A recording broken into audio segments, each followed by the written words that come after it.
আসসালামু আলাইকুম। আজকে অর্গানন অফ মেডিসিনের অ্যাপ্রিজম নাম্বার পড়াবো হচ্ছে 29, 30, 31 এন্ড 32 নাম্বার। আচ্ছা, আমরা এখন হচ্ছে আমাদের পড়ায় চলে যাই। অ্যাপ্রিজম নাম্বার 29। আসলে আমরা তো এই সব অ্যাপ্রিজম গুলার মেইন থিম হচ্ছে কিভাবে হোমিওপ্যাথিতে মেডিসিনটা অ্যাক্ট করে, মানে মেডিসিনের মাধ্যমে হোমিওপ্যাথিতে কিভাবে কিউর করা হয় সেই সম্পর্কে আলোচনা করছে। তো অ্যাপ্রিজম 26, 27, 28, 29 এগুলা প্রায় সিমিলার।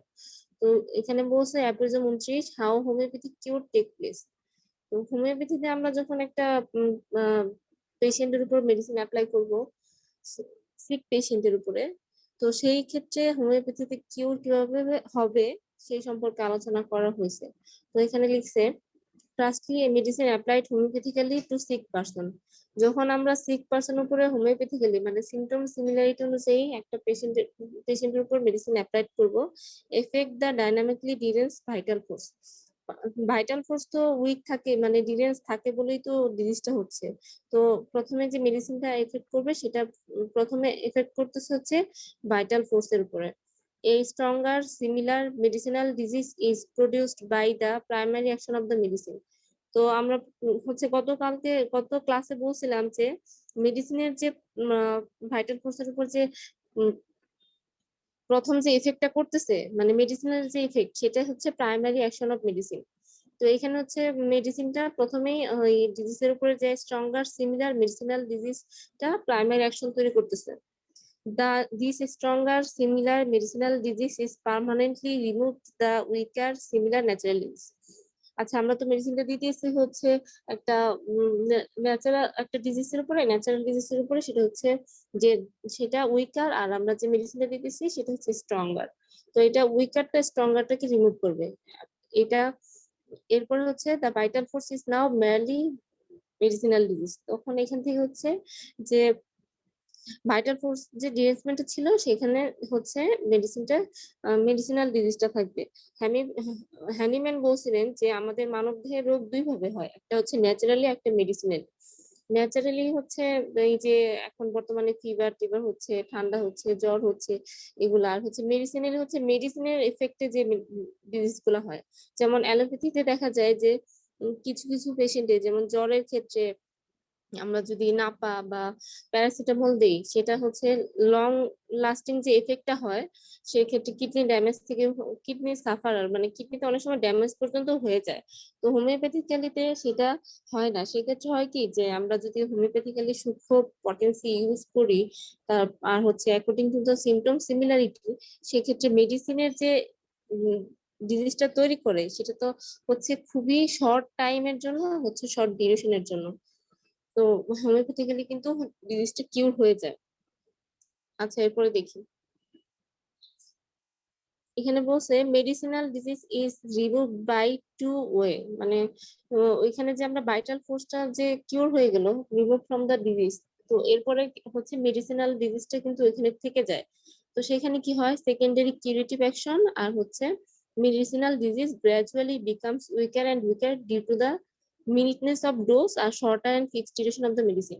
এই যে একটু আগে বললাম যে অ্যালোপ্যাথির সাথে তুলনা করে বললাম যে অ্যালোপ্যাথি হচ্ছে লং লাস্টিং ডিউরেশনে অনেক কমপ্লেক্স ডিজিজ তৈরি হতে পারে, কিন্তু হোমিওপ্যাথিক্যালিতে এটা হচ্ছে সূক্ষ্ম, আর হচ্ছে আহ এটা হচ্ছে পটেনশিয়াল ডোজের উপর ডিপেন্ড করতেছে। আর এটার হচ্ছে একটা শর্ট ফিক্সড আর হচ্ছে শর্ট ডিউরেশন থাকে, যার কারণে হচ্ছে মেডিসিনের যে পাওয়ারটা বা মেডিসিনের কারণে যে ডিজিজটা তৈরি হয় সেটা আপনা আপনি রিমুভ হয়ে যায়। এখানে কোনো এক্সট্রা কোনো ডিজিজ বা কোনো এই ডিজিজটার কারণে যে আলাদা কোনো মেডিসিন আমরা অ্যাপ্লাই করব সেটার প্রয়োজন হয় না।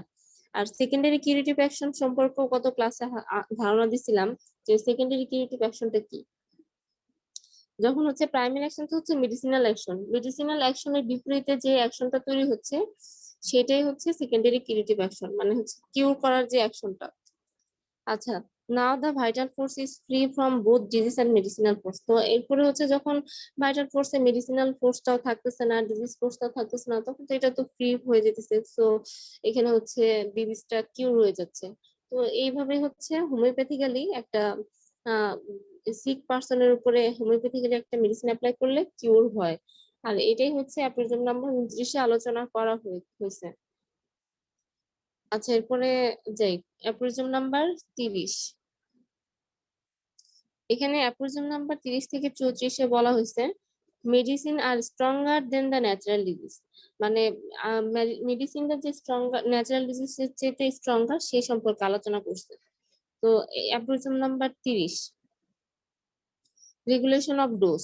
রেগুলেশন অফ ডোজ বলতে কি বোঝায়? মানে হচ্ছে আমরা যে ডোজটা পেশেন্টের উপরে দিচ্ছি সেই জিনিসটা আমরা কিরকম দিব, বা কম দিব না বেশি দিব, সেই জিনিসটাই বলছে regulation of dose. Dose can be regulated by the physician.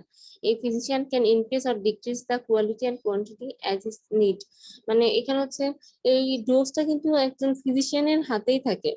সে ডোজটা কতটুকু বাড়াবে না কমাবে সেটা কিন্তু শুধুমাত্র ফিজিশিয়ান জানে। যে একটা পেশেন্টের যদি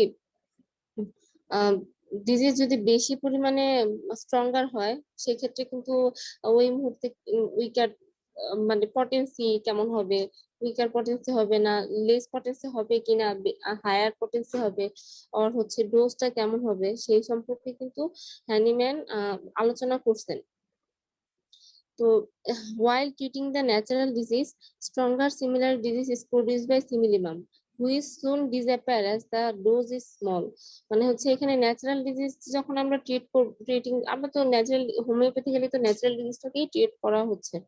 stronger similar disease is produced by simillimum, মানে হচ্ছে আমরা যে স্ট্রঙ্গার সিমিলার ডিজিজটা হচ্ছে সিমটম সিমিলারিটি অনুযায়ী প্রডিউসড হইলো, soon which soon disappear as the disease is small. Dose is small, যখন এটা হচ্ছে এটা খুব দ্রুত ডিসঅ্যাপিয়ার হয়ে যাবে যদি এর হচ্ছে ডোজটা স্মল হয়। এখানে হচ্ছে যে লো পটেন্সিতে যদি পেশেন্ট কিউরেবল না হয় তখন হায়ার পটেন্সিতে কিন্তু আমরা ব্যবহার করতে পারি। কিন্তু হায়ার পটেন্সিতে দিলেও আমরা সেখানে আমাদের চিন্তা করতে হবে যে আমরা পেশেন্টকে কতবার কতটুকু ডোজ দিব। কারণ হচ্ছে অনেক সময় দেখা যায় যে কোনো ডায়রিয়ার পেশেন্ট আসলো সেক্ষেত্রে আমরা অ্যালোসকোট্রিনা দিয়ে দিলাম। পেশেন্ট যদি সিভিয়ার কন্ডিশনে হয় তখন আমরা অ্যালোসকোট্রিনার যে পটেন্সিটা ইউজ করতেছি সেই পটেন্সিটা আমরা কতটুকু ডোজে কতক্ষণ পর পর দিব সেটা আমাদের হচ্ছে জানা থাকা লাগবে, বা ওই সম্পর্কে আমাদের একদম পিওর কনসেপ্ট থাকা লাগবে। তো এইখানে সেটাই বলছে যে আমরা ডোজটা কি আমাদের নিজেদের হাতে থাকে, মানে ফিজিশিয়ানের হাতে থাকে। সে চাইলেই হচ্ছে ডোজটা কম বেশি করতে পারে। আচ্ছা, অ্যাপ্রিজম নাম্বার 31 সাসেপ্টিবিলিটি হচ্ছে প্রবণতা, মানে হচ্ছে রোগ প্রবণতা। এখানে হোমিওপ্যাথিক্যালি এখানে বলছে যে রোগ প্রবণতাটা কি। Susceptibility is the general quality or capability of the living organism to receive a stimulus and to react accordingly. মানে হচ্ছে লিভিং অর্গানিজমের মধ্যে যে একটা স্টিমুলাস মানে তো হচ্ছে উদ্দীপনা, যে উদ্দীপনাটা দিচ্ছে সেটা কিভাবে রিয়াক্ট করতেছে সেটাই হচ্ছে সাসেপ্টিবিলিটি। মানে যদি হচ্ছে একটা হেলদি হিউম্যান বিং এর মধ্যে যদি সাসেপ্টিবিলিটা স্ট্রং থাকে সেক্ষেত্রে হবে হচ্ছে ইন্টারনাল ইনফ্লুয়েন্স বা এক্সটার্নাল ইনফ্লুয়েন্স যেগুলা হচ্ছে ভাইটাল ফোর্সে ডিরেন্স করতে পারে, সেই সেই ডিরেন্সমেন্টটাকে যে আটকাতে পারে। মানে যদি সাসেপ্টিবিলিটি স্ট্রং হয় তাহলে রোগ হবে না। সেই সম্পর্কেই হচ্ছে অ্যাপ্রোজম 31 নম্বরে বলা হয়েছে। আচ্ছা, doctor A.J. Roberts says we may define susceptibility primarily as the reaction of the organism to external and internal influences. মানে হচ্ছে এখানে বলছে যে লিভিং অর্গানিজমের যে রিয়াকশনটা এর হচ্ছে এক্সটার্নাল আর ইন্টারনাল ইনফ্লুয়েন্স। এক্সটার্নালি আর ইন্টারনাল ইনফ্লুয়েন্স বলতে বুঝাইছে কি যে আমরা একটা হিউম্যান বিং এর যে বাইরে থেকে যে সব ইনিমিক্যাল ফোর্স গুলা যেগুলার কারণে ডিজিজ হচ্ছে সেইগুলা যে হিউম্যান বডিতে গিয়ে কি রিয়াকশন করতেছে, আর সেই রিয়াকশনের কারণে হিউম্যান বডিতে কি কি প্রভাব পড়তেছে, কি কি প্রভাব হচ্ছে সেটাই হচ্ছে এখানে বলছে susceptibility. All the physical and pathological function depends on the basic quality of the life. মানে হচ্ছে প্রত্যেক ফিজিওলজিক্যাল এন্ড প্যাথোলজিক্যাল ফাংশনটা হচ্ছে একটা বেসিক কোয়ালিটি অফ লাইফ এর উপর ডিপেন্ড করে। এখন লাইফ এটা সাসেপ্টিবিলিটি হচ্ছে চেঞ্জেবল ক্রাইটেরিয়া, মানে প্রত্যেকটা মানুষের হচ্ছে সাসেপ্টিবিলিটি কিন্তু আলাদা।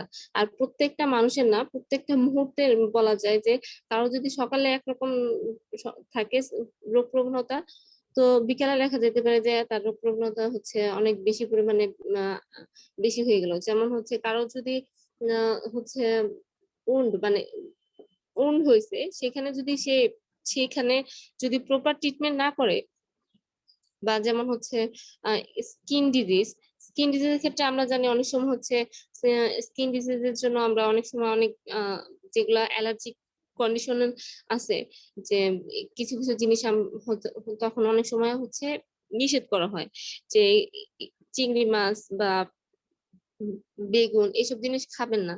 তো দেখা যাইতেছে যে এইগুলা যদি সেই সেই লোকটা মানে সেই ব্যক্তিটা যদি আহ খায়, তখন সেখানে কিন্তু একটা চেঞ্জ হইতেছে, ওখানে চুলকানো শুরু হয়ে যাবে। তো এখানে হচ্ছে এটা চেঞ্জিং ক্রাইটেরিয়া, যে কখন কি কখন কোন ভাবে একটা হিউম্যান বডিতে কি কি রিয়াক্ট করবে, সেটা হচ্ছে ডিপেন্ড করে ফিজিক্যাল এন্ড প্যাথোলজিক্যাল ফাংশন, যেমন digestion, assimilation, nutrition, repair, secretion, excoriation, metabolism, as the disease process arising from the infection depend upon the power of the organism to react to specific stimuli। মানে হচ্ছে এখানে যে যে কথাটা বললাম, যে organism গুলার যে হচ্ছে ইনফেকশন হওয়ার যে ক্ষমতা, সেটা আর হচ্ছে এটা রিয়েক্ট করতেছে কি স্পেসিফিক যে স্টিমুলি, মানে স্পেসিফিক যে প্রবণতা গুলা, উদ্দীপনা গুলা দিচ্ছে, সেগুলোর উপরে কিন্তু এই সাসেপ্টিবিলিটি ডিপেন্ড করতেছে। আচ্ছা, এরপরে আমরা দেখি। আপু উপরের 2 লাইনটা আর একবার রিভিউ দিলে ভালো হতো।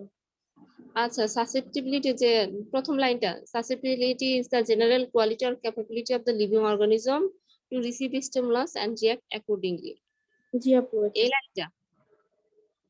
জি আপু, 2 লাইন। আচ্ছা, বলছে যে জেনারেল কোয়ালিটি আর capability of the living organism বলতে বোঝাইছে হচ্ছে যে আমাদের যে লিভিং অর্গানিজম গুলো আছে, এই লিভিং অর্গানিজমের যে জেনারেলি আমরা আমরা যে একটা হেলদি কন্ডিশনে থাকতেছি, সেই কন্ডিশনের উপরে টু রিসিভ স্টিমুলাস, যে আমরা যে স্টিমুলাস গুলা রিসিভ করতেছি, সেই স্টিমুলাস গুলাই কিভাবে হচ্ছে কিভাবে আমাদের হচ্ছে রিয়াক্ট গুলা দিচ্ছে, মানে এক্সটার্নালি আর ইন্টারনালি যে ইনফ্লুয়েন্স গুলো আমাদের হিউম্যান বডিতে বা ভাইটাল ফোর্স এর উপর এফেক্ট করতেছে, তো সেই ভাইটাল ফোর্স আবার কিভাবে সেই জিনিসটা নিচ্ছে। যেমন হচ্ছে আমি অনেক বৃষ্টিতে ভিজার পরে যে অনেক সময় দেখা গেল যে এই বৃষ্টিতে ভিজার পর ভাইটাল ফোর্স যদি এখন ডিরেঞ্জ হয়ে যায়, তখন তো আমার জ্বর হতে পারে। তো এই ক্ষেত্রে যদি ভাইটাল ফোর্স যদি এই ক্ষেত্রে পজিটিভ রিয়াকশন দেয়, তো দেখা গেল যে জ্বর আসলো না। তো এখানে এটাই বলছে যে কিভাবে হেলদি হিউম্যান বিংটা, লিভিং অর্গানিজমটা কিভাবে হচ্ছে স্টিমুলাস দিচ্ছে, আর হচ্ছে কিভাবে হিউম্যান বডিতে রিয়াকশন হচ্ছে। বুঝতে পারছো? জি আপু। আচ্ছা, ঠিক আছে।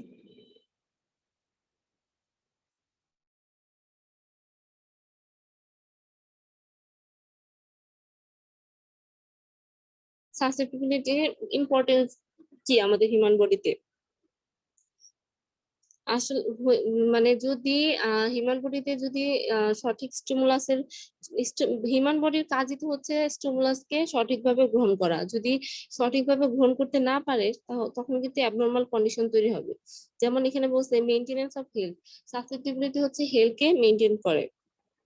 যেমন হেলথের ক্ষেত্রে যদি অ্যাবনর্মাল কন্ডিশন হয়, সেক্ষেত্রে কিন্তু সাসেপ্টিবিলিটি উইক হয়ে যাবে।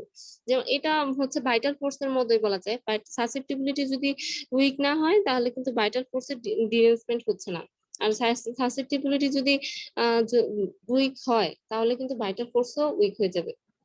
যেমন একই পরিবেশে যদি মানে এখানে হচ্ছে আরেকটা বড় কথা হচ্ছে যে আমাদের যে এই পেন্ডেমিক সিচুয়েশনে কিন্তু প্রত্যেকের রোগ, সবারই কিন্তু একসাথে করোনা ভাইরাস অ্যাটাক করতেছে না। তো সবারই কিন্তু একটা রোগ প্রবণতা বা সাসেপ্টেবল কন্ডিশন থাকে যে তার হেলদি হিউম্যান বিং কিনা বা তার শরীরের যে ইমিউনিটি সিস্টেম এটা কতটুকু স্ট্রং সেটার উপর কিন্তু ডিপেন্ড করতেছে। তো সাসেপ্টিবিলিটি হচ্ছে এই জিনিসটা মেনটেন করে, মেইনটেনেন্স অফ হেলথ। যদি অ্যাবনরমাল কন্ডিশন হয় সেক্ষেত্রে হেলথের হচ্ছে ডিরেঞ্জমেন্ট হবে।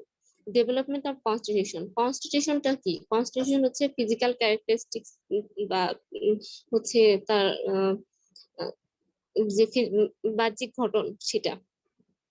এই কনস্টিটিউশনটাকে হচ্ছে ডেভেলপমেন্ট করে, যেমন সে স্থূল না, উম, মানে মোটা না, শুকনা, পাতলা, হ্যাংলা, এইসব জিনিসগুলাই বলছে যে এগুলা সাসেপ্টিবিলিটি ডেভেলপমেন্ট করতেছে।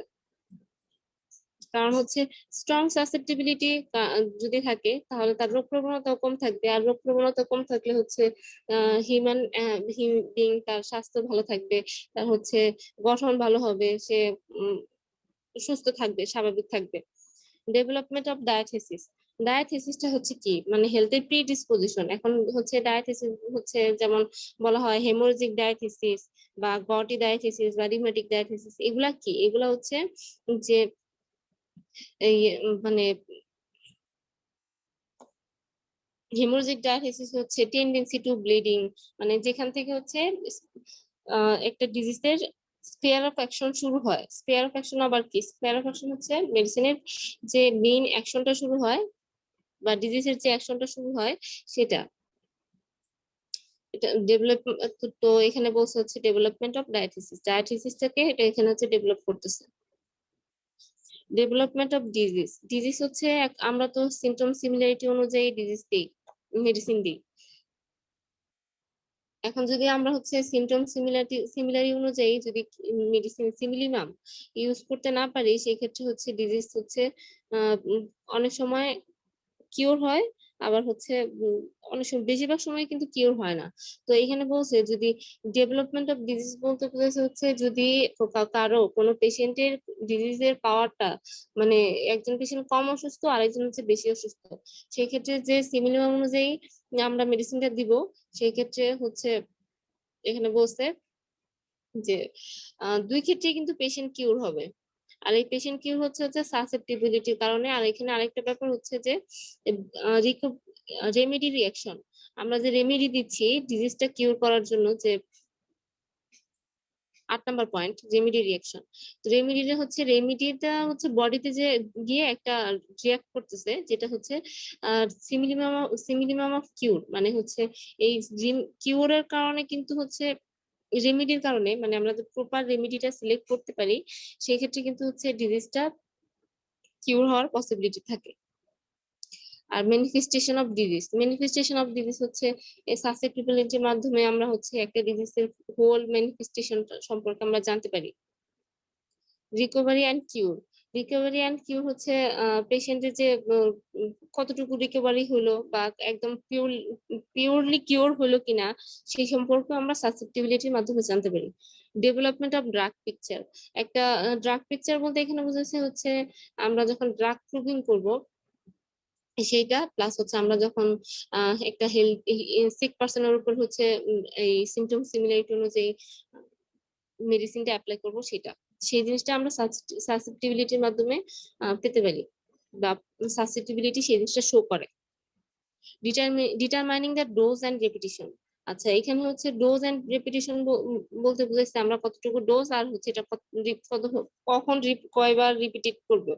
তো এই জিনিসটা আমরা সাসেপ্টিবিলিটির মাধ্যমে জানতে পারি, কারণ হচ্ছে কারো হেলথের অবস্থা যদি বেশি পরিমাণে ডিরেঞ্জ থাকে সেক্ষেত্রে আমরা কতক্ষণ পর পর ডোজ দিব, সেটা কতটুকু ডোজ দিব আর কতক্ষণ পর পর দিব সেই সম্পর্কে কিন্তু আমরা সাসেপ্টিবিলিটির মাধ্যমে জানতে পারি। কারণ সাসেপ্টিবিলিটি হচ্ছে এক রোগ প্রবণতা, আর রোগ প্রবণতাটাকে আমরা যদি কিউর করতে পারি বা রোগ হওয়ার যে প্রবণতাটা সেটা যদি স্ট্রং থাকে তাহলে কিন্তু রোগ হবে না।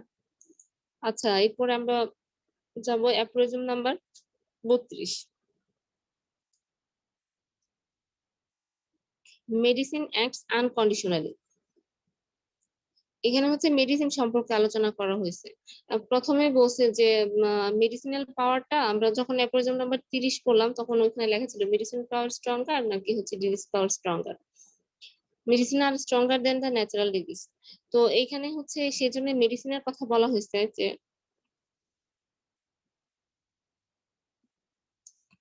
অ্যাপ্রোজম নাম্বার 32, মেডিসিন অ্যাক্টস আনকন্ডিশনালি, মানে এটা হচ্ছে কোনো কন্ডিশন ছাড়াই অ্যাক্ট করে। কারণ কি? Because of medicine acts at all time. এটা অল টাইম বলতে কি বুঝাইছে, মানে হচ্ছে যে কোনো সময়, যে কোনো সিজন, যে কোনো দিন, রাত, যে কোনো মুহূর্তে ডিজিজটা যদি হচ্ছে এর কোনো পার্টিকুলার অ্যাফিনিটি থাকে, সেক্ষেত্রে হচ্ছে এটা যে কোনো সময় যে কোনো মুহূর্তে কাজ করে।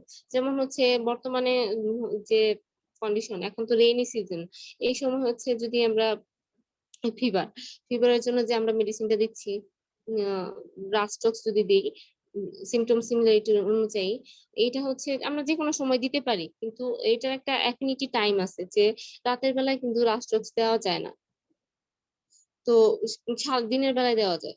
তো এই ক্ষেত্রে হচ্ছে এট অল টাইমস বলছে যে মেডিসিনটা হচ্ছে যে কোনো সময় দেওয়া যায়, উইথ প্রপার অ্যাফিনিটি থাকা লাগবে এখানে। আরেকটা বলছে আন্ডার অল সার্কামস্টেন্স।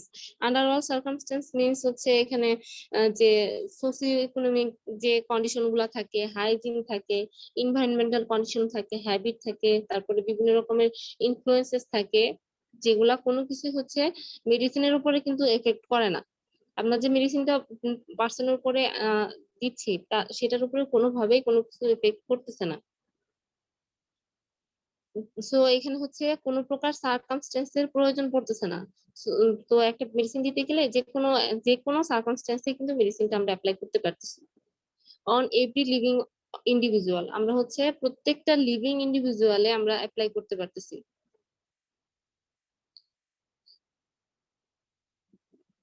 যেমন হচ্ছে কিছু পেশেন্ট যদি হচ্ছে অ্যাটাক করে হচ্ছে ভেরি, মানে এখন যে ইপিডেমিক কন্ডিশনের মধ্যে এক একজনের সিমটম কিন্তু এক এক রকম। তো সেই অনুযায়ী যদি আমরা মেডিসিন অ্যাপ্লাই করতে যাই, তো সবকিছু মিলিয়ে দেখা যাবে যে যে এক একজনের সিমটম অনুযায়ী এক এক মেডিসিন অ্যাপ্লাই করতে হচ্ছে। এটাই বলছে যে এভরি লিভিং ইন্ডিভিজুয়াল, যে এখানে মেডিসিনটা প্রত্যেকটা পার্সনের উপরে এক এক ভাবে এফেক্ট করে। আচ্ছা, এরপরে হচ্ছে regulation of dose in our hand. এটা হচ্ছে ফিজিশিয়ানের, এর আগে বলে আসছি যে যে ফিজিশিয়ানের ইচ্ছে অনুযায়ী তার মেডিসিনের পটেন্সি ডোজ কমাইতে বাড়াইতে পারে, যেটা হচ্ছে হোমিওপ্যাথিতে সম্ভব না। অ্যালোপ্যাথিতে সম্ভব না। অ্যালোপ্যাথিতে দেখা যায় যে অনেক সময় একটা একটা একটা মেডিসিনের কাজ না হলে দেখা যায় এটা পাওয়ার বাড়ায় ডাবল মেডিসিন দেওয়া হয়, সেখানে দেখা যায় যে অনেক বেশি কমপ্লিকেশন হয়ে যায়। একদমই যে সম্ভব না সেটা না, অনেক সময় হয় কিওর হয় না, মানে অ্যালোপ্যাথিতে তো হচ্ছে 100% কিউর অ্যাসিডিটি দেওয়া যায় না। তো এই সেক্ষেত্রে হচ্ছে রেগুলেশন অফ ডোজটা ফিজিশিয়ানের হাতে থাকে। মেডিসিন প্রিভেন্ট ডিজিজ, মেডিসিন হচ্ছে বিভিন্ন রকমের ডিজিজ প্রিভেন্ট করে। যেমন হচ্ছে আহ, এখানে আমাদের বেলাডোনার ক্ষেত্রে, বেলাডোনার একটা হচ্ছে এক্সাম্পল, মানে এর এক্সাম্পল না, মেলাডোনার ক্ষেত্রে হচ্ছে হ্যানিম্যান একটা কথা বলে গেছেন। এটা অ্যাপ্রোজম নাম্বার হচ্ছে 33-এর ফুটনোটের মধ্যে দেওয়া আছে যে আহ, তখন যে ইপিডেমিক ছিল, এই সময় স্কারলেট ফিভারের জন্য যে আহ, এই বেলাডোনাটাকে হচ্ছে প্রিভেন্টিভ মেডিসিন হিসেবে ইউজ করা হতো। যেমন বেলাডোনা খেলে হচ্ছে স্কারলেট ফিভার হবে না। তো এটা হচ্ছে 1801 সালে এটা হ্যানিম্যান বলে গেছেন। তো এই ক্ষেত্রে এটা হচ্ছে মানে ধারণা আসে যে মেডিসিন কিন্তু আমাদের দেহের জন্য প্রিভেন্ট করতে পারে। এই যে বর্তমানে আমরা ভ্যাকসিনেশনের জন্য আমাদের হোল ওয়ার্ল্ডে একটা আলোচনা সমালোচনা চলতেছে, সবাই ভ্যাকসিন দিচ্ছে। তো মেডিসিনের মাধ্যমে কিন্তু হচ্ছে তারা চিন্তা করতেছে যে যাতে করোনা ভাইরাসটা প্রিভেন্ট হয়। আচ্ছা, medicine cure palliate and suppress the natural disease. মেডিসিনটা হচ্ছে আমরা যদি প্রপার সাইন এন্ড সিমটম অনুযায়ী মেডিসিনটা দিতে পারি, সেক্ষেত্রে হোমিওপ্যাথিক্যালি হচ্ছে কিউর পসিবল, কিউর হয়ে যাবে একদম। আর প্যালিয়েট এন্ড সাপ্রেস মানে হচ্ছে প্রশমিত হবে অথবা হচ্ছে চাপা পড়ে যাবে ন্যাচারাল ডিজিজ গুলা, যদি আমরা এখানে ডিসিমিলার কোনো মেডিসিন অ্যাপ্লাই করি। তো এইখানে আমাদের হচ্ছে সিমিলার সাইন সিমটম অনুযায়ী মেডিসিন দিলে কিওর পসিবল। তো এটাই ছিল হচ্ছে মেডিসিন নাম্বার 32, অ্যাপ্রোজম 32 হচ্ছে মেডিসিন অ্যাক্ট আনকন্ডিশনালি। কিভাবে মেডিসিন হিউম্যান বডিতে আনকন্ডিশনালি কাজ করে। আচ্ছা, কোনো প্রশ্ন আছে কারো?